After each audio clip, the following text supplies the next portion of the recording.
Welcome to study space learning made easy. आज हम लोग करेंगे 13 जुलाई का द हिंदू।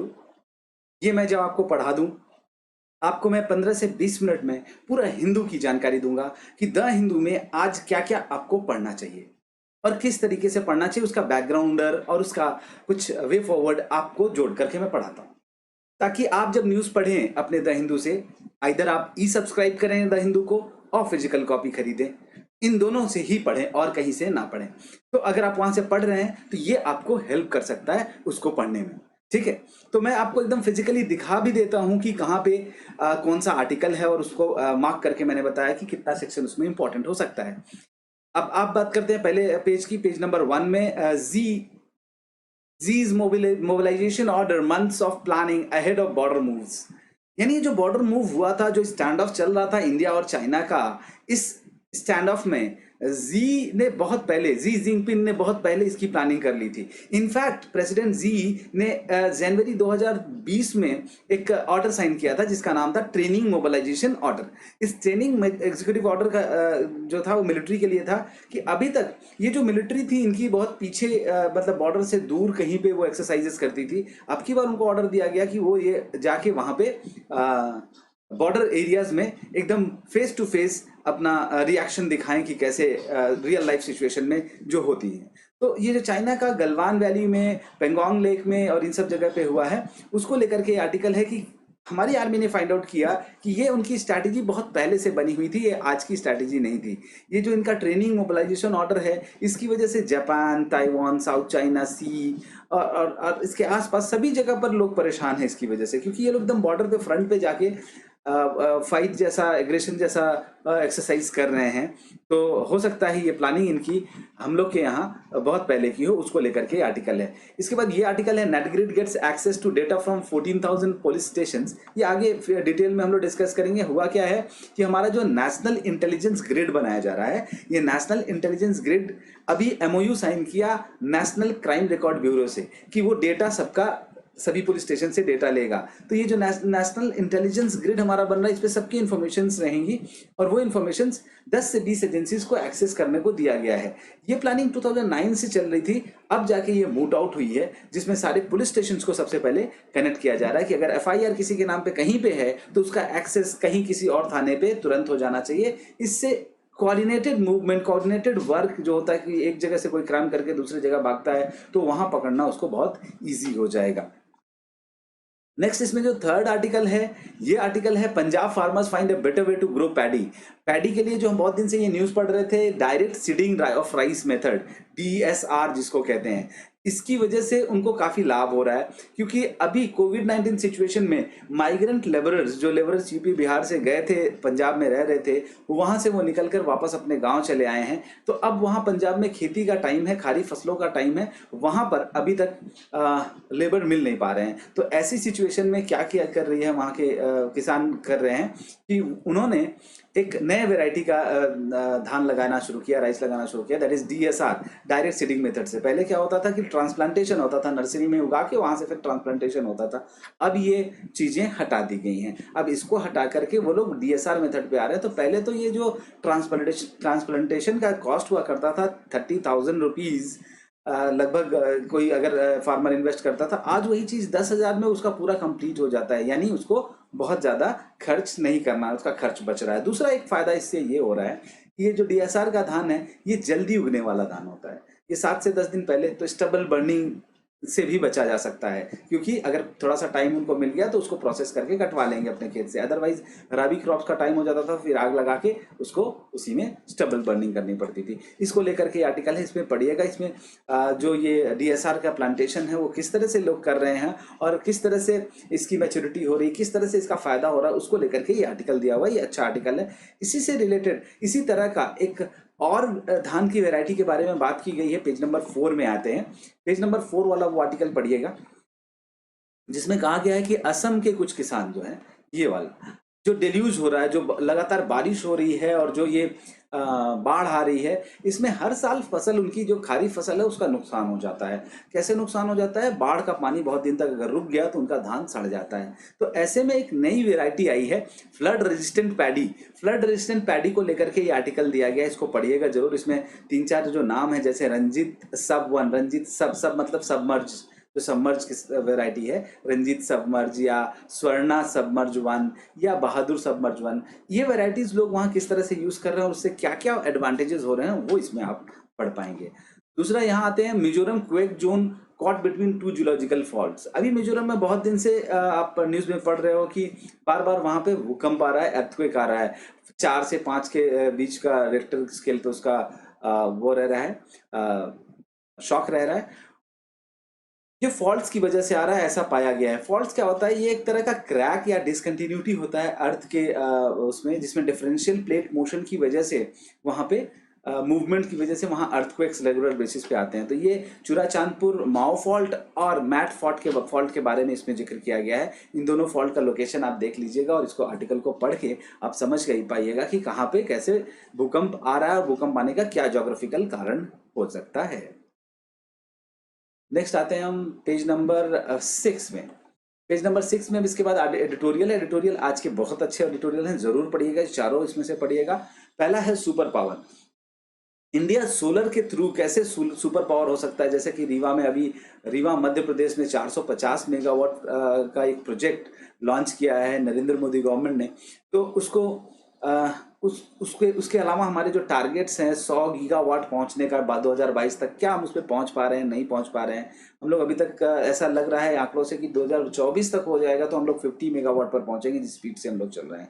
बिकॉज वो जो सोलर सेल्स, सोलर पैनल्स जो चाइना से बन के आते थे, अब उन पे रोक लग गई है। अब हम लोग अपना जब तक नहीं बनाएंगे तब तक इस तरीके से हम सेल्फ सफिशिएंट, सेल्फ रिलायंट नहीं हो सकते। इसको लेकर के ये आर्टिकल है कि कैसे सुपर पावर हम लोग सोलर के जरिए बन सकते हैं। दूसरा ये आर्टिकल है म्यूजियम टू मॉस्क। ये जो म्यूजियम था हैगिया सोफिया म्यूजियम को कन्वर्ट कर दिया गया मॉस्क में। असल में इसका एक इतिहास रहा है कि ये 6वीं शताब्दी में, 6th सेंचुरी में, जब बाइजेंटीन मॉन्यूमेंट्स बन रहे थे, उस समय इसको बनाया था एक बाइजेंटीन एम्पायर ने, उनका नाम था जस्टिनियन वन ने इसको बनाया था। बाद में ओटोमन एम्पायर के महमूद आए और उन्होंने इसको मॉस्क में कन्वर्ट कर दिया कब्जा करने के बाद 1453 में। उस कन्वर्जन के बाद फिर मुस्तफ़ा कमाल अतातुर्क आए तो उन्होंने इसको बंद करवा दिया। बंद करवाने के 5 साल बाद खुलवा के फिर इसको मॉस्क बना दिया। तो ये सारा जिक्र आपको यहाँ मिलेगा कि किस तरह से क्रिश्चियनिटी और इस्लाम के बीच में एक तरह का ये कन्फ्लिक्ट बहुत दिनों का है, बहुत पुराना कन्फ्लिक्ट है। वो चर्च था, चर्च से मॉस्क में कन्वर्ट हुआ, फिर मॉस्क से म्यूजियम, म्यूजियम से फिर अभी मॉस्क में कन्वर्ट कर दिया गया है। म्यूजियम बना के जो सेकुलर तुर्किस्तान का जो इनका उसका टर्की का, तो सेकुलर टर्की का जो इनका फंडा था वो क्लियर किया था कमाल अतातुर्क ने। वो फिर से एक इस्लामिक और रिलीजियस कंट्री की तरफ जा रहा है under the leadership of Recep Tayyip Erdogan. इसके बाद आते हैं ये आर्टिकल में, ये जो बड़ा वाला आर्टिकल है, the sum and substance of EU China dilemma. ये जरूर पढ़िएगा क्योंकि इसमें एक चीज और पता चल रही है कि इस समय चाइना हर तरफ से आइसोलेट हो रहा है, लेकिन ईयू से उसके बहुत अच्छे संबंध हैं। ईयू से बहुत अच्छा ट्रेड रिलेशन है। लगभग 35% of global GDP in PPT terms देखा जाए तो दोनों के बीच में शेयर होता है। तो कहने का मतलब चाइना यूरोप का बहुत अच्छा ट्रेडिंग पार्टनर है, उसको वो छोड़ना भी नहीं चाहता। और दूसरी तरफ जिस तरह की स्ट्रैटेजिक प्लानिंग लेकर के चाइना आगे बढ़ रहा है, ईस्टर्न यूरोप को लेकर के, सेंट्रल यूरोप को लेकर के, बाल्टिक सी वगैरह में, उससे यूरोप डरा भी हुआ है और कह रहा है कि हम ऐसी मजबूरी में इस समय हैं कि हमारे लिए सबसे इम्पॉर्टेंट सिचुएशन यूरोप का चाइना का रिलेशन जो है simultaneously one of most strategically important है और one of the most challenging भी है। यानी ये इम्पॉर्टेंट भी है और चैलेंजिंग भी है। किस तरह से है और उसमें इंडिया का क्या अपॉर्चुनिटी है, इंडिया कैसे इस चीज़ को बुना सकता है यूरोप से रिलेशनशिप अच्छा करने के चक्कर, उसमें इस आर्टिकल में वो सारी चीज़ें दी गई हैं, उसको पढ़िएगा। Hardly smart about urban health care. देखो अभी स्मार्ट सिटीज और बहुत सारे ऐसे मिशन चल रहे हैं, नेशनल अर्बन लाइवलीहुड मिशन और ये सारी चीजें, उसके बावजूद भी हमारे यहाँ अर्बन एरियाज में हेल्थ केयर बहुत अच्छा डेवलप नहीं हो पाया है। रूरल की तो बात ही छोड़ें। तो हमारे यहाँ हेल्थ केयर पर स्पेंडिंग इतना कम है कि हम लोग बहुत ज़्यादा अभी खर्च नहीं कर पाते हैं उस पर। और जितने भी स्मार्ट सिटी के प्रोजेक्ट वगैरह आए हैं उसमें सबसे कम प्रोजेक्ट हेल्थ सेक्टर का प्रोजेक्ट रहा है। कहने का मतलब, तो ये 4 आर्टिकल्स आपको पढ़ने हैं। 5वें पेज में कोई ऐसा 7वें पेज में कोई ऐसा आर्टिकल नहीं है। इसके बाद 8वें पेज में आते हैं। 8वें पेज में लगभग एक भी आर्टिकल नहीं है ऐसा कि जो आपको पढ़ना है। फिर 9वें पेज में आते हैं। 9वें पेज में ये जो नेटग्रिड वाला मैंने बताया आपको, इसको पढ़िएगा क्योंकि ये फर्स्ट पेज का कंटिन्यूटी है। इसमें किस तरह से नेटग्रिड और नेशनल क्राइम रिकॉर्ड ब्यूरो के बीच में MOU साइन किया गया है उसके बारे में जिक्र किया गया है। ये वाला जो है government against virtual meeting of house panel, ये 9th नंबर पेज पे जो आर्टिकल है। अब गवर्नमेंट से और जो अपोजिशन है उससे एक तरह का कन्फ्लिक्ट ये चल रहा है कि अपोजिशन के जो स्टैंडिंग कमेटी है, साइंस एंड टेक्नोलॉजी की स्टैंडिंग कमेटी है, उसके चेयरमैन प्रेसिडेंट उसके जयराम रमेश जी ने इस पर कन्फ्लिक्ट वो किया कि भाई हम क्यों नहीं ऑनलाइन या वर्चुअली मीट कर सकते हैं, स्टैंडिंग कमिटीज क्यों नहीं मीट कर सकती हैं। तो वाइस प्रेसिडेंट वेंकैया नायडू साहब ने इस पे कहा था कि नहीं, हमारे प्रोटोकॉल में ये नहीं आता है, हमारे कहीं रूल बुक में ये नहीं लिखा हुआ है, पहली चीज। और दूसरी चीज, स्टैंडिंग कमेटी का जो सिक्रेसी है वो मेंटेन रहना चाहिए इसकी बात करके, क्योंकि इसके पहले हामिद करजई साहब ने 2008 में इसी तरह का एक दलील दिया था कि स्टैंडिंग कमेटीज को लाइव नहीं लिया जा सकता, उसको वीडियो रिकॉर्डिंग नहीं किया जा सकता, बिकॉज उसमें पार्टी लाइन के से हट के भी बातें होती हैं। तो कोई मेंबर है उस पॉलिटिकल पार्टी का, लेकिन उस पॉलिटिकल पार्टी के एजेंडा के हिसाब से बात नहीं करता है, वो देश के हित की बात करता है। तो ऐसे में स्टैंडिंग कमेटीज को वर्चुअल ले जाना ठीक होगा कि नहीं, इसको लेकर के ये आर्टिकल है, इसको पढ़िएगा कि किस तरह से गवर्नमेंट इसका विरोध कर रही है और अपोजिशन इसका सपोर्ट कर रही है। अब आते हैं पेज नंबर 10 में। पेज नंबर 10 में experts question basis of covid drug. कल हम लोगों ने द हिंदू में पढ़ा था इटोलीजुमैब जो ड्रग आया है, बायोकॉन का ये ड्रग है।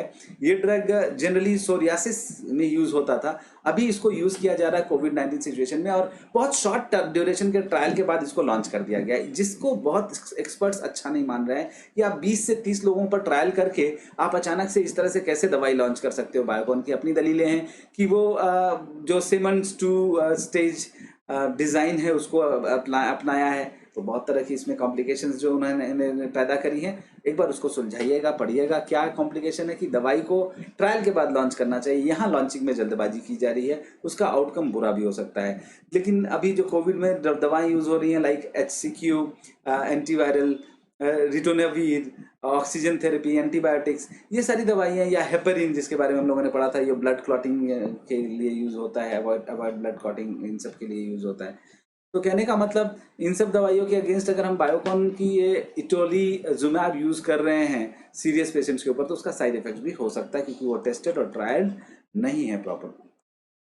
Monitor illegal transport of cattle, ये काउ विजिलेंटिज्म को लेकर के है, इसको आप एक बार एक रीडिंग कर लीजिएगा, इसमें कुछ ऐसा सच नहीं है। ये न्यूज आपके लिए इंपॉर्टेंट है पेज नंबर 10 में कि disabled are entitled to same benefits of SC/ST quota. जैसे कहा जा रहा है कि जो डिसेबल पर्सन है वो भी सोशली बैकवर्ड होता है, सुप्रीम कोर्ट ने ये बात कही। इसके पहले हाई कोर्ट ने भी ये बात कही थी, शायद दिल्ली हाई कोर्ट ने इस बात को रखा था। अभी सुप्रीम कोर्ट ने भी इस बात को माना कि जो डिसेबिलिटी वाले पर्सन हैं वो सोशली बैकवर्ड हैं और they are entitled to same benefits of relaxation as schedule caste and schedule tribe. इसके बाद आते हैं पेज नंबर सीधे सीधे 14 में चलते हैं। पेज नंबर 14 में ये आर्टिकल जो है आपका चाइना और ईरान को लेकर के, चाइना और ईरान ने आपस में जो एक डील की है, गोपनीय डील की है, वो डील चाइना कैसे वहाँ पे banking sector, telecommunication sector, port और रेलवेज और इन सब में इन्वेस्टमेंट करेगा। वो इन्वेस्टमेंट इसलिए आ रहा है क्योंकि उसको कुछ सब्सिडाइज्ड रेट में तेल मिलेगा, क्योंकि वो बिगेस्ट इंपोर्टर ऑफ ऑयल है। 75% ऑफ उसका ऑयल जो है इम्पोर्ट ही करना पड़ता है उसको।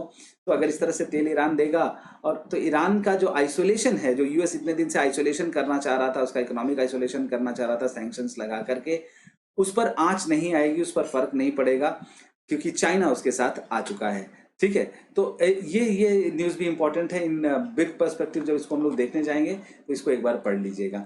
इसके अलावा इस पेज में एज सच कुछ इंपॉर्टेंट नहीं है। इसके बाद आते हैं हम लोग पेज नंबर 14, 15 में भी कुछ नहीं, 16 में भी कुछ नहीं। इसके साथ ही आपका द हिंदू आज का समाप्त होता है और आप लोग द हिंदू तुरंत पढ़ लीजिए इस वीडियो को देखने के बाद, ताकि आपको द हिंदू से मैक्सिमम चीज़ें आप निकाल सकें और उसका यूटिलाइज कर सकें। Thank you for joining study.